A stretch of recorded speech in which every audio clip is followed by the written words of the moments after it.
After years of development troubles and reports of crunch just to hit the summer release, Diablo 4 is finally here. It's edgy and macabre, but through a live service filter, with a push towards socializing and monetizing the time many will no doubt sink into the game, chasing that dopamine rush for better loot. And it's fine. It's Diablo for both old gamers and new, and it's fine. That's not to say that Diablo 4 is a bad game or not a good game. It's enjoyable in places and uneven in others. Clear with its artistic vision of humanity struggling to survive amid ruin and forces beyond their control while the plot is already busy setting up the next paid expansion or two, which have been confirmed. The aesthetics will overpower you with its emphasis on blood, gore, corpses, and the world's detritus, looking crisp and organic, and then deliver some low-res textures and cutscenes. The world is open and vast with plenty of freedom, with just enough guidance to keep you on track. However, its various elevations are little more than button presses to go up or down automatically, while the environments blend together during exploration despite their differing climates and cultures. The monsters are incredibly detailed and provide great fodder for your frantic clicking, or button mashing with the controller, which feels pretty good too, while several bosses offer memorable mechanics and patterns. Meanwhile, you're doing the same actions at level 50 that you were doing at level 30. With the loot moderately altering your gameplay in some ways and feeling incredibly mid in others. Let's start at the beginning. Several years after the fallout of Reaper of Souls, the world is in bad shape. You're the Wanderer, simply making their way downtown, moving fast, trying not to freeze to death in the fractured peaks of Estar, the eastern continent, and encounter Horridream, member Loreth Nair. She does this by unleashing and invoking all kinds of monsters, leaving behind blood petals to inspire flashbacks or flash forwards depending on the plot's demands. However, before you can even get close to discerning her true motives, you'll be running around the world a lot. Loreth leaves for an extended period and isn't seen again until Act 3. It's fine since other intriguing characters like Nyreli and Donan are introduced. The latter is also a member of the Horridrim, and we get a series of and then, therefore, but suddenly, and whatnot to advance the overarching plot. I want to avoid spoilers since there are some decent interactions and character moments, with the voice actors carrying the narrative from moment to moment. Donan's arc is particularly well done, showcasing his turmoil and conflicts between duty and family, while Nyreli manages to be fairly sympathetic by the end. I even hoped that Gruffle Loreth would have a happy ending someday. Having a happy death is an entirely different story, though. However, some parts are just weird.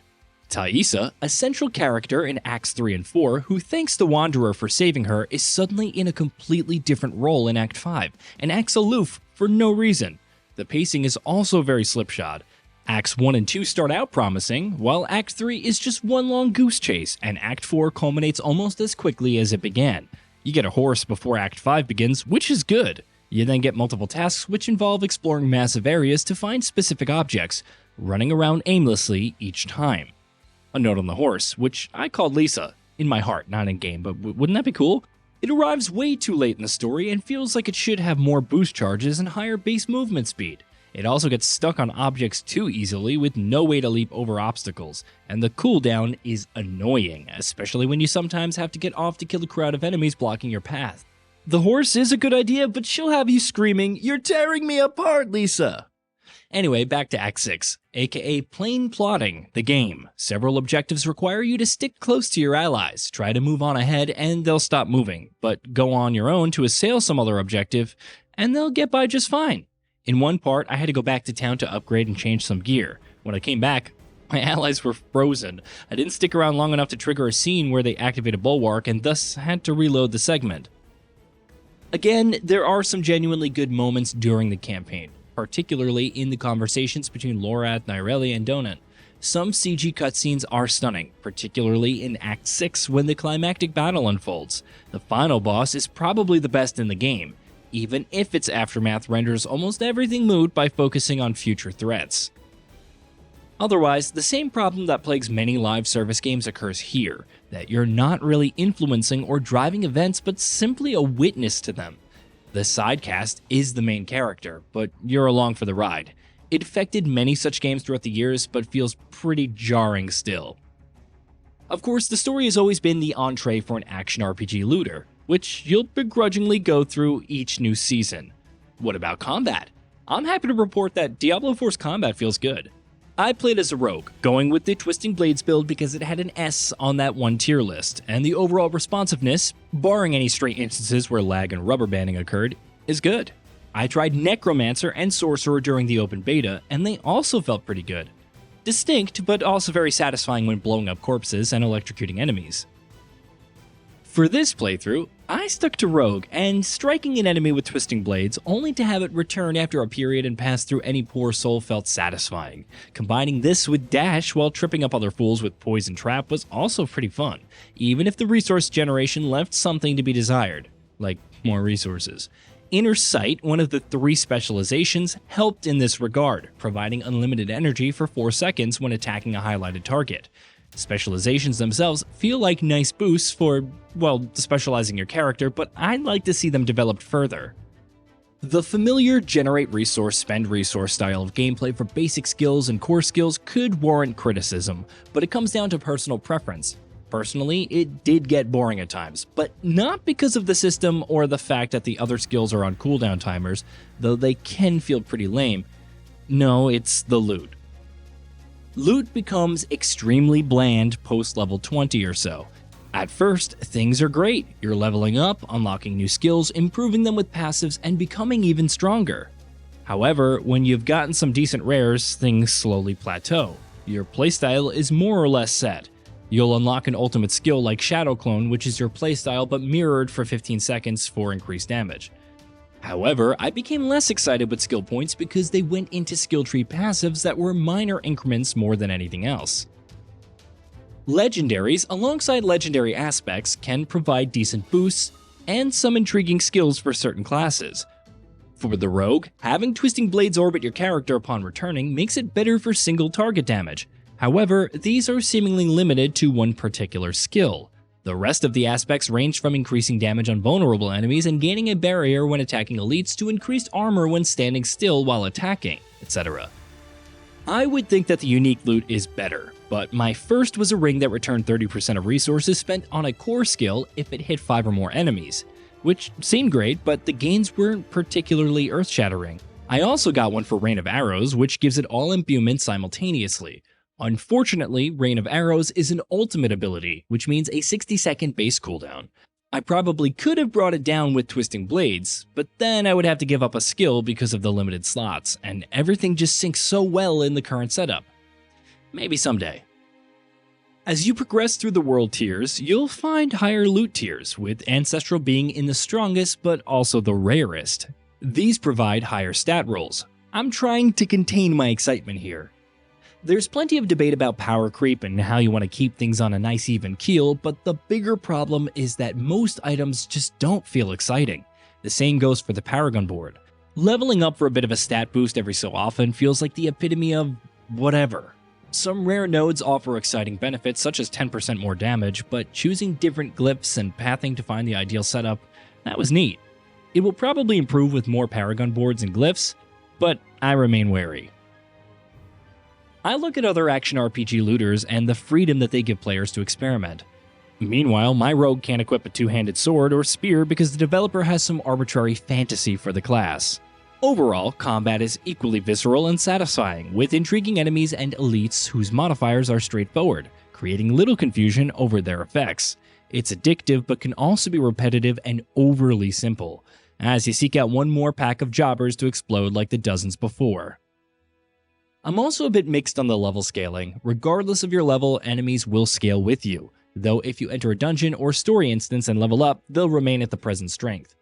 It does keep the entire world fresh in the endgame while providing equivalent rewards to players of vastly different power levels who team together. However, it only reinforces your lack of individual power since you can't curb stomp enemies. It's a tough thing to balance, especially since Diablo 4 desperately wants to embrace the social mechanics of meeting other players in the wild. Let's talk about some of the UI and design choices. You have only 2 settings for zooming in and out, and can't increase the field of view. There's no map overlay while traveling, or option to zoom the minimap out.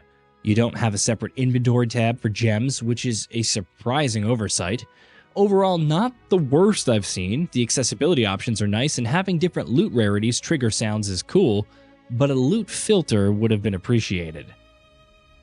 At least there's a heap of content to seek out, like dungeons, which confer aspects of power. The art design is pretty strong, and even if the objectives can get tedious, especially when it's kill X enemies to get Y essence, or find 2 keys to open a door and then slay the boss, they mix things up slightly. Strongholds serve as massive enemy bases and offer even more unique objectives and stories tied to them, like causing chaos in a bandit camp to draw out the enemy leader or dealing with the ghosts of a crusader's monument. Some will unlock new settlements and waypoints when cleared, while others provide access to new dungeons. They can also be invaded at different intervals, leading to events where you must complete different objectives and slay a boss for rewards. When you've got enough players together, these events can feel like a big deal, as they split off to handle different areas and then meet back up to pummel the boss. World events offer varying objectives in the open world that the other players can participate in. These include striking close to a lost soul while slaying foes, standing on plates while killing foes, or massacring enemies. Similar though they may sound, they're varied enough. They also don't take too long and provide decent rewards, like murmuring obols to spend on the Purveyor of Curiosities for a chance at legendaries, if you're lucky and don't get vendor trash. Various MMO-like features dot the experience. Completing different side activities will garner renown, which provides rewards like additional skill points, potion changes, and even Paragon points at higher world tiers. So there is some incentive to go out of your way and cull the various threats in the open world, even if they're not directly impacting the main story. You can upgrade your potion for more healing, craft elixirs for temporary buffs, slot gems into sockets for additional boosts, though adding a socket into an item can be annoying if you don't have the material on hand, and upgrade all of your gear to improve their rolls. The crafting system pales compared to contemporaries, but it's approachable and not RNG heavy, so there's that. Hit level 50 and complete your first capstone dungeon, and World Tier 3 becomes available. Besides dropping uniques and higher tiered loot, you also have champions who provide auras for damage buffs and resistance to their allies, so killing them is a priority.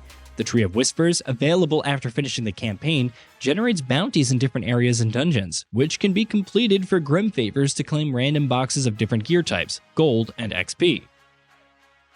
From World Tier 3 onwards, you can also get Nightmare Sigils, which add modifiers to dungeons and increase the challenge level. They also layer some cool mechanics like thunderstorms, which you avoid by sheltering under a periodically generated barrier. While not exactly making up for the simplistic designs of many dungeons, they added spice, which is nice. Then you have the Fields of Hatred, PvP areas which function like the Division's Dark Zones, as you kill enemies to collect Seeds of Hatred to convert to red dust. Other players can stop you, and while getting steamrolled by both players and enemies is annoying, it's still a dynamic activity which feels different. Plus, in addition to loot, you can get some neat cosmetics like mount armor as rewards. On the other hand are the Hell Tides, where you slay enemies in different ways to gather Arborent Cinders to open chests.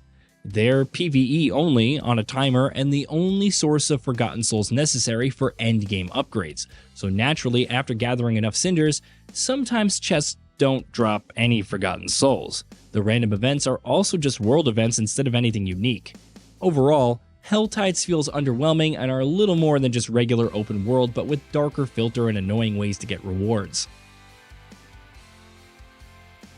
There's other content I haven't delved into, like the world bosses, which have separate timers, and the level 100 Pinnacle Challenge boss, fit only for the strongest builds. Heck, there's a large portion of the world I've yet to explore. It's a lot of content, and if you're going in, enjoying the combat, atmosphere, and aesthetic, there's a lot to keep you busy for a long time. I had some expectations from Diablo 4, and came away suitably whelmed. It isn't going to foster a new genre with numerous pretenders and spiritual successors. It won't push developers to examine things like smart loot or dive into avenues of itemization. It's following trends and presenting some solid action wrapped in an overly gory shell that would be agonizingly bleak if it weren't so live servicey, which is a different kind of bleakness if you think about it. Speaking of bleak, there is the in-game store, which sells cosmetic at exorbitant prices. While there are dozens of different armor pieces in-game and you can create some good looks for free, you have to wonder if they'll keep pace with the sheer amount of premium cosmetics added to the store. The present situation seems like a decent middle ground, but the pricing for some of these cosmetics, like $25 for an armor set, is still hefty. We'll see if Blizzard does anything about this down the line, and how soon. There's also Battle Pass on the way because obviously, but for all intents and purposes, the microtransactions are cosmetic, have no effect on gameplay. You know the drill. Some will doubtlessly enjoy the action, stick around for the seasons, and create alts to try out different skills. There will likely be new legendaries to encourage new playstyles, maybe some skills or classes and a revamp of core mechanics for more complexity. Or it could just add new content. Regardless, I've had my fill of all the bloody buffet and found my appetite sated while craving something more. Perhaps Diablo 4 can deliver that later as more updates and quality of life changes roll out. For many players, best-selling game in Blizzard history by the way, that's more than enough. For me, it's fine. No less fun, and certainly no more. Hey, did you know that we at Gaming Bolt upload new videos every day? Stick around, drop a like, subscribe, and hit that bell, and let us know what kind of content you'd like to see in the future with a comment below.